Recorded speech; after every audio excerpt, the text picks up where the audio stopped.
عرب news Urdu میں خوش آمدید ناظرین۔ پاکستان میں شکار کے لیے آنے والے 7 قطری شہریوں کو حکومت پاکستان کے اہلکاروں نے گرفتار کر لیا ہے۔ بلوچستان کے علاقے نوشکی میں ضلعی انتظامیہ کی جانب سے کارروائی کرتے ہوئے تلور کے شکار کے لیے آنے والے قطری باشندوں کو غیر قانونی شکار پر گرفتار کر لیا گیا ہے۔ تفصیلات کے مطابق بلوچستان میں کچھ قطری شہریوں کی گرفتاری عمل میں لائی گئی ہے۔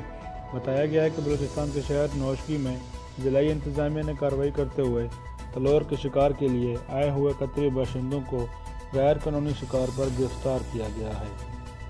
میڈیا کے مطابق گرفتار کیے گئے قطری شہری لائسنس اور NOC کے بغیر شکار پر آئے ہوئے تھے۔ گرفتار قطری شہریوں کو سڑک ہاؤس نوشکی میں منتقل کر دیا گیا ہے۔ واضح رہے، بلوچستان حکومت نے نایاب پرندے تلور کے شکار کے لیے صوبے میں 18 علاقے مختص کر دیے گئے ہیں اور محکمہ وائلڈ لائف حکام کی جانب سے ایک قطر سمیت مختلف عرب ممالک کے باشندوں کو اجازت نامہ بھی جاری کیے گئے ہیں۔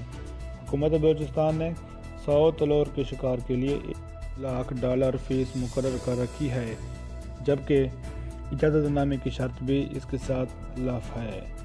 100 تلور کے شکار کے لیے $1,00,000 فیس مقرر ہونے کے ساتھ صوبائی حکومت نے شکاری استعمال میں ہونے والے ایک باز کے لیے $1,000 فیس الگ سے رکھی ہے۔ وائلڈ لائف حکام کے مطابق گزشتہ سال تلور کے شکار کے لیے بلوچستان میں 19 علاقے الاٹ کیے گئے تھے۔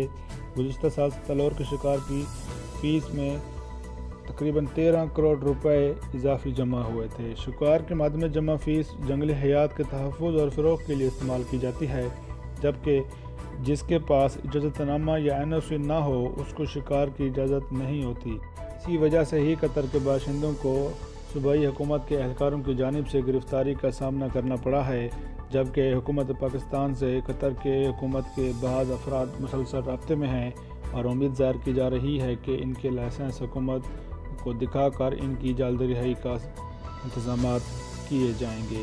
ناظرین، آج کی ویڈیو سے متعلق اپنے خیالات اور سوالات کامنٹ سیکشن میں ضرور کیجیے گا۔ ملتے ہیں آپ سے اگلی ویڈیو میں۔